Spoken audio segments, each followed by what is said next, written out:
ஓம் கணபதியே அப்படின்னு சொன்னா எந்த உலகத்துக்கு போகும்? பராபரத்துக்கு போகும். அதுவும் நமோ நாராயணாய நமனா எந்த உலகத்துக்கு போகும்? கீழே இறங்கிடும். மேலிருந்து கீழே இறங்கிடுவோம். நீங்க மேலிருந்து கீழே இறங்கணுமா, கீழே இருந்து மேல போடணுமா? அல்லாஹோ அக்பர் சொன்னா எந்த வழிக்கு போகும்? தெரியணும். எந்த மந்திரம் எந்த உலகத்துக்கு உரியது அப்படின்னு தெரியும். அப்ப எது இந்த ஆன்மா எங்க போகணும்ன்றது தெரிஞ்சுக்கிட்டீங்கன்னா, புரிஞ்சுக்கிட்டீங்கன்னா, விளங்கிக்கிட்டீங்கன்னா அருட்பெரும் ஜோதியை உங்களால மறக்க முடியாது, விட மாட்டீங்க. ஏன்னா இந்த ஆன்மா அந்த உலகத்துக்குள்ள எத்தனையோ கோடி ஆண்டுகள் ஆச்சு, இன்னும் போக முடியல. இன்னும் எத்தனை கோடி ஆண்டுகள் இங்கிருந்து நம்ம உடம்பு எடுத்து எடுத்து சாகணுன்றது சிந்தித்து பார்க்கணும். சன்மார்க்கம் என்று சொன்னாலே அது என்னது?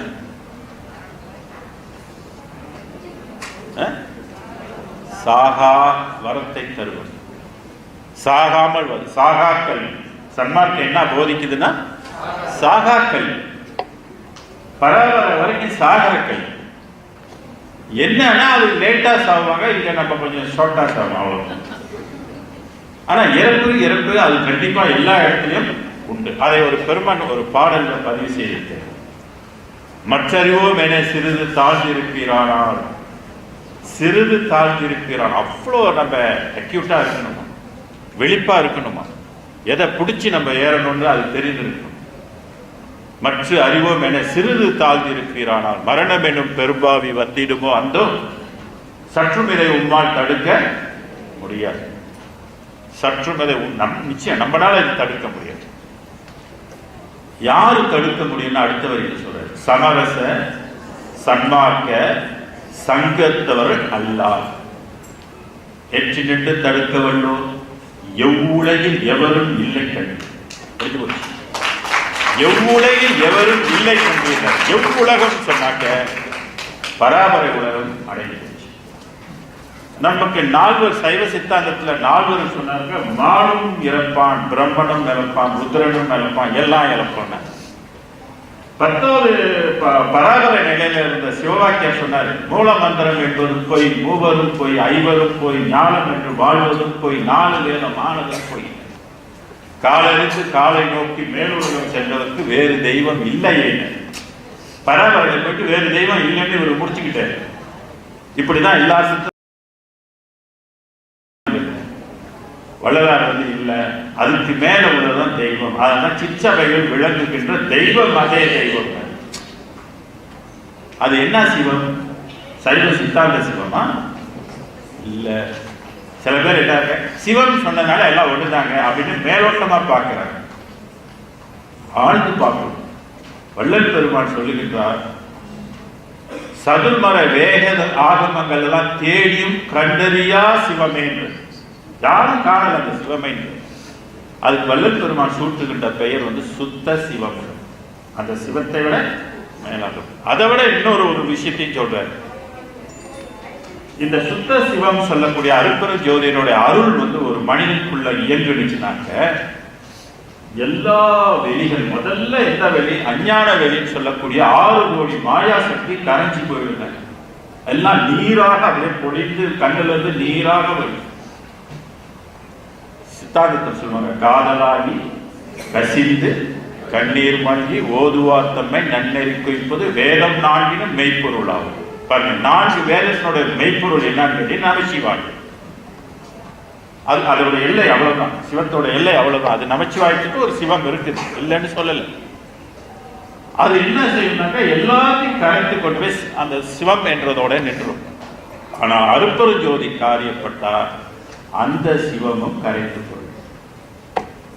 1 6 5 பாருங்க, அந்த பாடல் பெருமான் கொடுக்கிறோம்.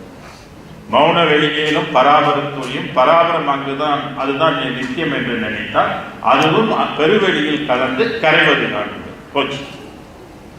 அப்படின்னா ஒரு உலகம் கரைஞ்சி போச்சுன்னா அந்த உலகம் உண்மை இல்லை. இதைத்தான் நம்ம புரிஞ்சு கொள்ளணும்.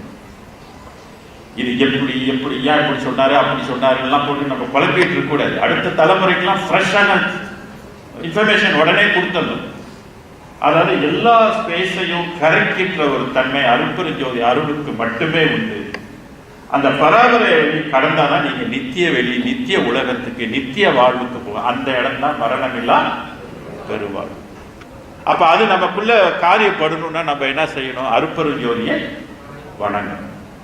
அருட்பெரும் ஜோதிட்டு இருக்க அருள் நமக்கு வந்து காரியப்படணும்னா எப்படி அருள் காரியப்படும்? அருளை எப்படி சம்பாதிக்கிறது? இது வாசி பயிற்சி செஞ்சு சம்பாதிக்கிற அருள் இல்லைன்னு தெரிஞ்சு போச்சு.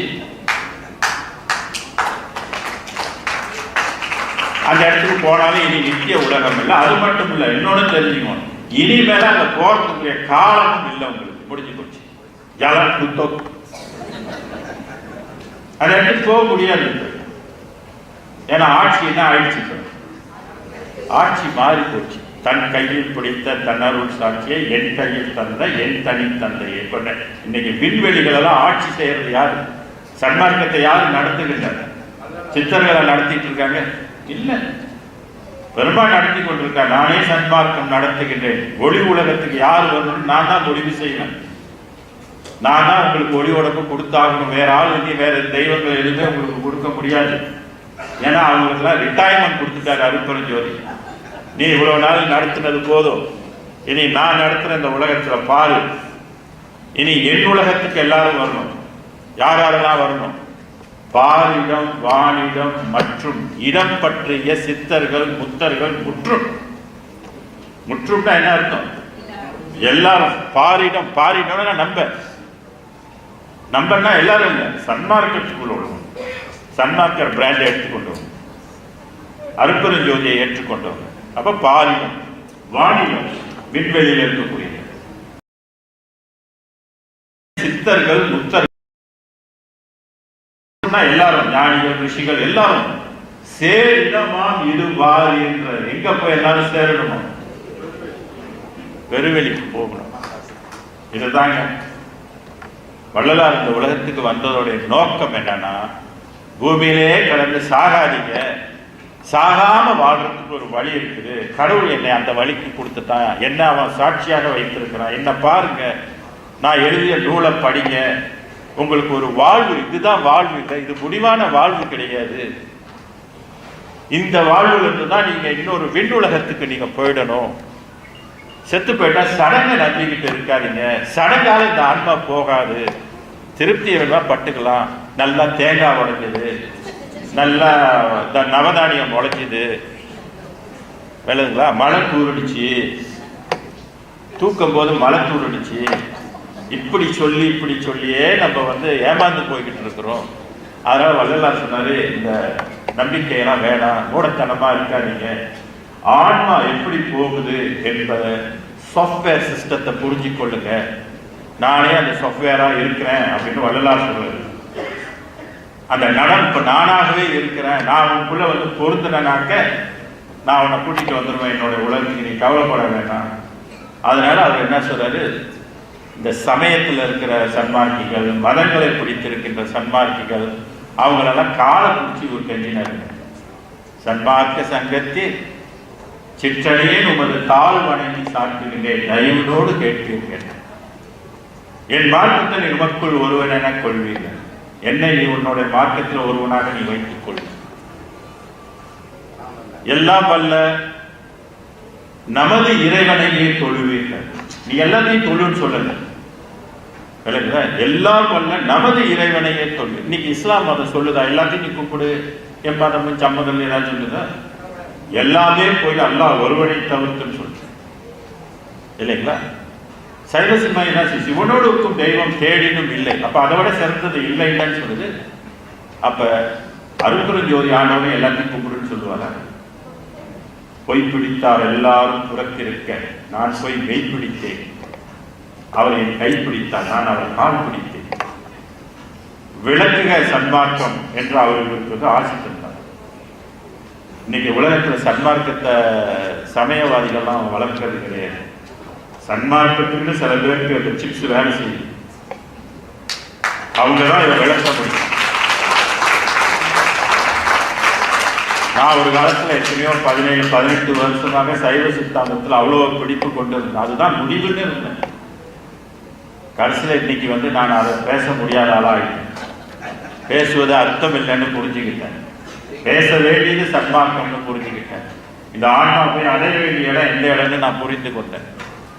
அதனால நான் வந்து வள்ளல் பெருமானுடைய வழியில அந்த அருளை எப்படி சம்பாதிக்கிறதுன்னு எப்படிலாம் சொல்லியிருக்கிறாரோ அதை பற்றிலாம் ஒரு பெரிய பாடமாக நான் வந்து நிறைய இடத்துல போய் விளக்குறேன்.